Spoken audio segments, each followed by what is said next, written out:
రాజకీయం చేస్తాం.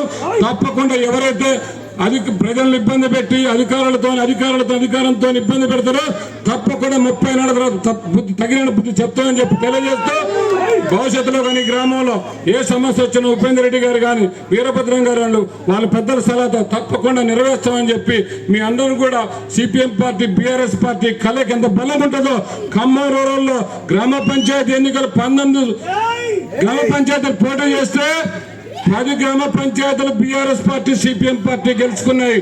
మీకు పక్క గ్రామాల్లో మీకు గుర్తుందో లేదో, పక్క గ్రామంలో పొన్నెకల్లో ఓటు కాంగ్రెస్ పార్టీ 4-5 ఇచ్చింది. బీఆర్ఎస్ పార్టీ సిపిఎం పార్టీ మద్దతుతోనే 553 మెజార్టీ వస్తే 496 ఓట్లు వచ్చినాయి కాంగ్రెస్ పార్టీ అభ్యర్థికి. అదేవిధంగా నియోజకవర్గంలో 16,000 గ్రామాలు మన మండల హెడ్ క్వార్టర్ అంటే ఖమ్మం రూరల్ లేదు కాబట్టి వెంకటాపాలెం 814 ఓట్లు సిపిఎం పార్టీ బీఆర్ఎస్ పార్టీ కలిసి మెజార్టీ వస్తే కాంగ్రెస్ పార్టీ అప్పుడు కేవలం 603 ఓట్లు వచ్చినాయి. అది మీరు గుర్తుపెట్టుకోవాలా.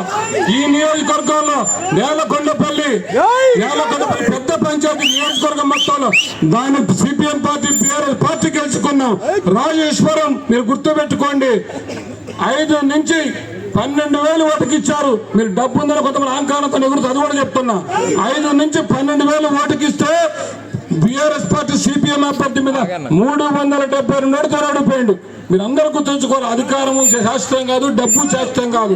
మీరందరూ కూడా గ్రామస్తులు గుర్తుంచుకొని చెరువు మాదారం మీరు ఈ గ్రామం కాదు ఆ గ్రామం కాదు, ఏ గ్రామం తీసుకున్నా, పక్కన ముదిగొండ తీసుకున్నా, మీరు ఎక్కడ తీసుకున్నా అధికార పార్టీకి ప్రజలు తిరగబడే రోజు వచ్చింది.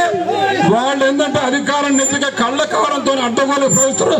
తప్పకుండా రాబోయే రోజుల్లో బుద్ధి చెప్తామని చెప్పి ఇప్పుడైనా ఈ 30 నెలల ఒళ్ళు దగ్గర పెట్టుకొని మంచిగా పనిచేయాలి ప్రదేశ్ సేవ చేస్తామని చెప్పి ఆశిస్తూ మీ వద్ద సెలవు తీసుకుంటున్నాం.